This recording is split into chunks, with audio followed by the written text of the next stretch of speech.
ನಮಸ್ಕಾರ. ನವರಾತ್ರಿ ಹಬ್ಬದ ಶುಭಾಶಯಗಳು. ಲಲಿತಾ ಸಹಸ್ರನಾಮದ ಕೆಲವು ನಾಮಗಳನ್ನ ಸ್ವಲ್ಪ ಹತ್ರ ಬಂದು ನೋಡ್ತಾ ಇದ್ದೀವಿ. ಇವತ್ತು ಅದೇ ಸೀರೀಸ್ನಲ್ಲಿ ದೇವಿಯ ಕಣ್ಣುಗಳನ್ನು ವರ್ಣಿಸುವ ಕೆಲವು ನಾಮಗಳನ್ನ ನೋಡೋಣ. ಮೊದಲನೆಯದು ಕಾಮಾಕ್ಷಿ. ಕೇವಲ ತನ್ನ ದೃಷ್ಟಿ ಮಾತ್ರದಿಂದಲೇ ಭಕ್ತರ ಮನಕಾಮನೆಗಳನ್ನ ಅಭೀಷ್ಟಗಳನ್ನ ಪೂರೈಸುವವಳು. ಕ ಅಂದ್ರೆ ಸರಸ್ವತಿ, ಮಾ ಅಂದ್ರೆ ಲಕ್ಷ್ಮಿ.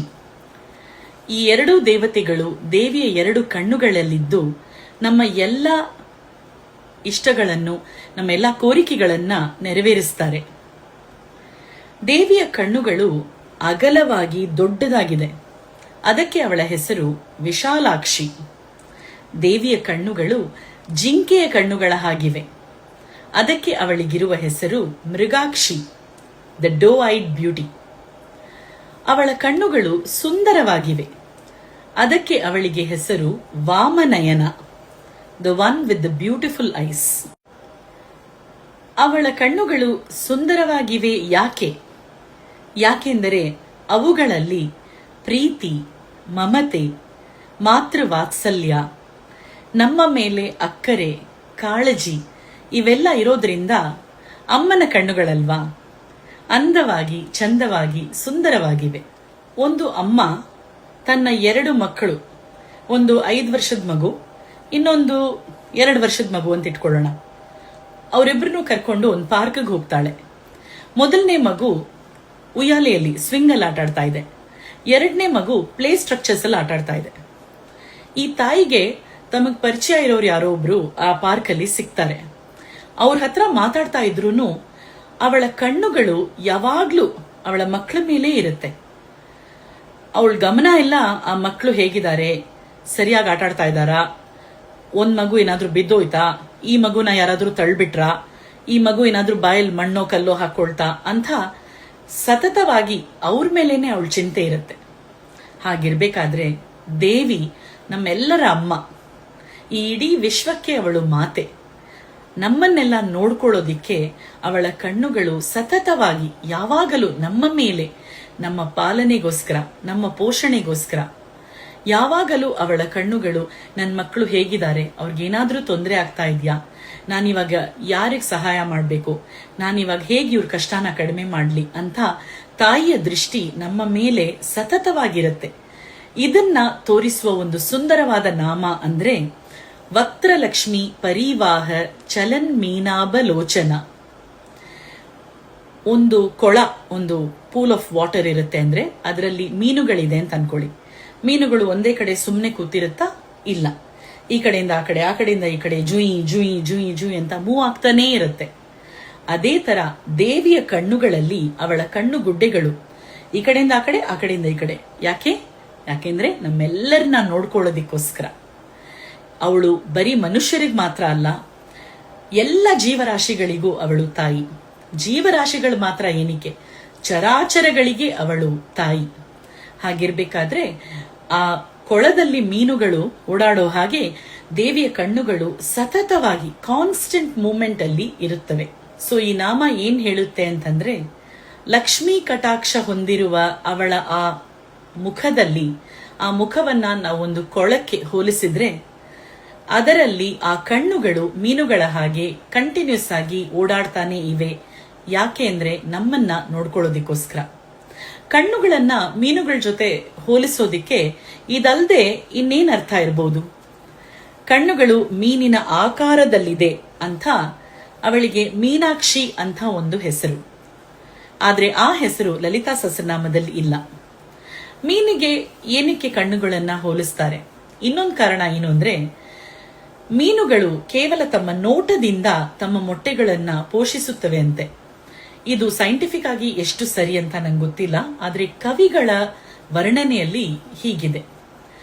ಅದೇ ತರ ದೇವಿ ನಮ್ಮೆಲ್ಲರನ್ನ ನೋಡ್ಕೊಳ್ಳೋದಿಕ್ಕೋಸ್ಕರ ತನ್ನ ದೃಷ್ಟಿಯನ್ನು ಸತತವಾಗಿ, ನಿರಂತರವಾಗಿ ನಮ್ಮೆಲ್ಲರ ಮೇಲೆ ಇಟ್ಟಿರ್ತಾಳೆ. ಇದೊಂದು ಕಾರಣ. ಇನ್ನೊಂದು ಕಾರಣ ಏನು ಅಂತಂದ್ರೆ, ಮೀನುಗಳಿಗೆ ಐಲಿಡ್ಸ್, ಕಣ್ಣು ರೆಪ್ಪೆಗಳು ಇರೋದಿಲ್ಲ. ಅವು ಯಾವಾಗ್ಲೂ ಕಣ್ಣು ಓಪನ್ ಆಗೇ ಇರುತ್ತೆ. ಅದೇ ತರ ದೇವಿ 1 ಸೆಕೆಂಡು ಕಣ್ಣು ಮುಚ್ಚದೆ ನಮ್ಮೆಲ್ಲರನ್ನ ನೋಡ್ಕೊಳ್ತಾನೇ ಇದ್ದಾಳೆ ತನ್ನ ಕಣ್ಣುಗಳಿಂದ. ಈ ಉದ್ದವಾದ ಕಣ್ಣುಗಳು ಅಂತ ಹೇಳೋದಿಕ್ಕೆ ಇನ್ನೊಂದು ನಾಮ ಇದೆ, ದರಾಂದೋಳಿತ ದೀರ್ಘಾಕ್ಷಿ. ದೀರ್ಘಾಕ್ಷಿ ಅಂದ್ರೆ ಉದ್ದವಾದ ಕಣ್ಣುಗಳು, ಆಲ್ಮೋಸ್ಟ್ ಕಿವಿ ಟಚ್ ಆಗೋ ತನಕ ಇಷ್ಟು ದೊಡ್ಡ ಕಣ್ಣುಗಳು. ಈ ಐ ಮೇಕಪ್ ಮಾಡ್ಕೋಬೇಕಾದ್ರೆ ವಿಂಗ್ಡ್ ಟ್ರೀಟ್ಮೆಂಟ್ ಅಂತ ಮಾಡ್ಕೋತಾರಲ್ವಾ, ಕಾಮಿಕ್ ಟೇಲ್ ತರ ಇಷ್ಟು ಉದ್ದಕ್ಕೆ ಬರುತ್ತಲ್ಲ, ಹಾಗೆ ಮಾಡೋದ್ರಿಂದ ಕಣ್ಣುಗಳು ಇನ್ನೂ ದೊಡ್ಡದಾಗಿ ಸುಂದರವಾಗಿ ಕಾಣಿಸುತ್ತೆ. ಆದ್ರೆ ದೇವಿಗೆ ಮೇಕಪ್ನ ಅವಶ್ಯಕತೆ ಇಲ್ಲ. ಅವಳ ಕಣ್ಣುಗಳು ನಿಜವಾಗಿಯೂ ಕಿವಿ ತನಕ ಹೋಗಿದೆ. ಯಾಕೆಂದ್ರೆ ಕಣ್ಣು ಉದ್ದವಾಗಿದ್ದಷ್ಟು ಇನ್ನೂ ಆ ಕಣ್ಣುಗುಡ್ಡೆಗಳು ಜಾಸ್ತಿ ಓಡಾಡಿ ಎಲ್ಲರನ್ನು ನೋಡ್ಕೋಬಹುದಲ್ವಾ. ಅದಕ್ಕೆ ಈ ತರ ಕಾನ್ಸ್ಟೆಂಟ್ ಮೂವ್ಮೆಂಟ್ ಇರೋದ್ರಿಂದ ಅದು ದರಾಂದೋಳಿತ ದೀರ್ಘಾಕ್ಷಿ ಅಂದ್ರೆ ಆ ಉದ್ದವಾದ ಕಣ್ಣುಗಳು. ಅವಳಿಗೆ 3 ಕಣ್ಣುಗಳಿವೆ. ಅವಳಿಗೆ ಅದಕ್ಕೆ ತ್ರಿನಯನ, ತ್ರಯಂಬಿಕ ಅಂತ ಹೆಸರುಗಳು. ಸೂರ್ಯ, ಚಂದ್ರ ಮತ್ತು ಇಲ್ಲಿ ಈ 3ನೇ ಕಣ್ಣು ಆಜ್ಞಾಚಕ್ರದಲ್ಲಿರುವುದು ಅಗ್ನಿ. ಶಿವನ ಹಾಗೆ ಅವಳಿಗೆ 3 ಕಣ್ಣುಗಳು. ಮತ್ತೆ ಅವಳು ಇಡೀ ಜಗತ್ತನ್ನ ನೋಡ್ಕೊಳ್ಳೋದ್ರಿಂದ ಅವಳಿಗೆ ಎಷ್ಟೋ ಕಣ್ಣುಗಳು. ಅದಕ್ಕೆ ಅವಳಿಗೆ ಸಹಸ್ರಾಕ್ಷಿ ಅಂತ ಹೆಸರು. ಅಂದ್ರೆ 1000 ಕಣ್ಣುಗಳು. ಎಕ್ಸಾಕ್ಟ್ ಆಗಿ 1000ನ, ಅದೊಂದು ಫಿಕ್ಸ್ ನಂಬರ ಅಲ್ಲ, ಸಾವಿರಾರು ಕಣ್ಣುಗಳು, ಎಲ್ಲೆಲ್ಲೂ ಕಣ್ಣುಗಳು. ಅವಳು ಎಲ್ಲವನ್ನೂ ನೋಡ್ತಾಳೆ. ಅವಳ ಕಣ್ ತಪ್ಪಿಸಿ ನಾವೇನು ಮಾಡಕ್ಕಾಗಲ್ಲ. ಯಾರು ನನ್ನ ನೋಡ್ತಾ ಇಲ್ಲ, ನಾನಿಲ್ಲೊಬ್ಳೇ ಇದ್ದೀನಿ ಅಂತ ನಾನು ಅನ್ಕೊಳಕ್ ಆಗೋದೇ ಇಲ್ಲ. ನಾವೆಲ್ಲಿದ್ರು, ನಾವ್ ಏನ್ ಮಾಡಿದ್ರು, ನಾವೇನ್ ಯೋಚನೆ ಮಾಡ್ತಾ ಇದ್ರು ಅದು ಅವಳಿಗೆ ಗೊತ್ತಾಗತ್ತೆ. ಅದಕ್ಕೆ ಅವಳ ಹೆಸರು ವಿಶ್ವ ಸಾಕ್ಷಿಣಿ. ಈ ಇಡೀ ವಿಶ್ವದಲ್ಲಿ ಏನೇ ಆಗ್ಲಿ, ಎಲ್ಲೇ ಆಗ್ಲಿ, ಅವಳಿಗೆ ಗೊತ್ತಿಲ್ಲದೆ ಏನು ನಡೆಯೋದಿಲ್ಲ. ಅವಳು ಯಾವಾಗಲೂ ತನ್ನ ಮಕ್ಕಳನ್ನ ನೋಡ್ಕೊಳ್ತಾನೆ ಇದ್ದಾಳೆ. ಅವರಿಗೇನು ಕಷ್ಟ ಆಗ್ಬಾರ್ದು, ಅವರಿಗೆ ಯಾರು ಅನ್ಯಾಯ ಮಾಡಬಾರ್ದು ಅಂತ ಅವಳು ನೋಡ್ಕೊಳ್ತಾನೆ ಇದ್ದಾಳೆ. ವಿಶ್ವ ಸಾಕ್ಷಿಣಿ. ಅವಳ ಕಣ್ಣುಗಳು ತಾವರೆಯ ದಳಗಳ ತರ ಸುಂದರವಾಗಿವೆ, ಲೋಟಸ್ ಪೆಟಲ್ಸ್. ಈ ಅರ್ಥವನ್ನು ಕೊಡುವ ನಾಮಗಳು ಯಾವುದು ಅಂದ್ರೆ ಪದ್ಮನಯನ, ರಾಜೀವ ಲೋಚನ ಮತ್ತೆ ಪುಷ್ಕರೇಕ್ಷಣ. ಇದು 3ಕ್ಕೂ ಅದೇ ಅರ್ಥ. ಇನ್ನೂ 2 ಸ್ಪೆಷಲ್ ನಾಮಗಳನ್ನ ನೋಡೋಣ. ಉನ್ಮೇಷ ನಿಮಿಷೋತ್ಪನ್ನ ವಿಪನ್ನ ಭುವನಾವಳಿ. ಹೆಸರು ಉದ್ದವಾಗಿದೆ, ಆದ್ರೆ ಮೀನಿಂಗ್ ತುಂಬಾ ಈಸಿಯಾಗಿ ಮತ್ತೆ ಸ್ವಾರಸ್ಯವಾಗಿದೆ. ಉನ್ಮೇಷ, ನಿಮಿಷ, ಉತ್ಪನ್ನ, ವಿಪನ್ನ, ಇವು ಏನು ಅಂತ ತಿಳ್ಕೊಂಡ್ಬಿಡೋಣ. ಉನ್ಮೇಷ ಅಂದ್ರೆ ದೇವಿ ತನ್ನ ಕಣ್ಣು ರೆಪ್ಪೆಗಳನ್ನ ತೆಗೆದಿರೋದು. ನಿಮಿಷ ಅಂದ್ರೆ ಕಣ್ಣನ್ನು ಮುಚ್ಚಿರುವುದು. ಉತ್ಪನ್ನ ಅಂದ್ರೆ ಕ್ರಿಯೇಷನ್, ಈ ಜಗತ್ತಿನ ಸೃಷ್ಟಿ. ವಿಪನ್ನ ಅಂದ್ರೆ ಪ್ರಳಯ ಕಾಲದಲ್ಲಿ ಎಲ್ಲವೂ ಮತ್ತೆ ಹೋಗಿ ಅವಳಲ್ಲೇ ಐಕ್ಯವಾಗುವುದು, ಲಯವಾಗುವುದು.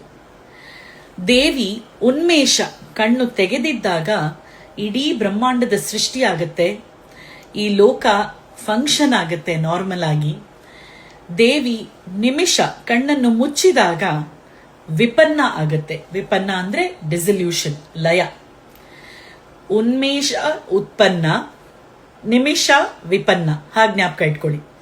ಉನ್ಮೇಷ ನಿಮಿಷೋತ್ಪನ್ನ ವಿಪನ್ನ ಭುವನಾವಳಿ. ಒಂದು ಭುವನ ಅಲ್ಲ, ಭುವನಾವಳಿ.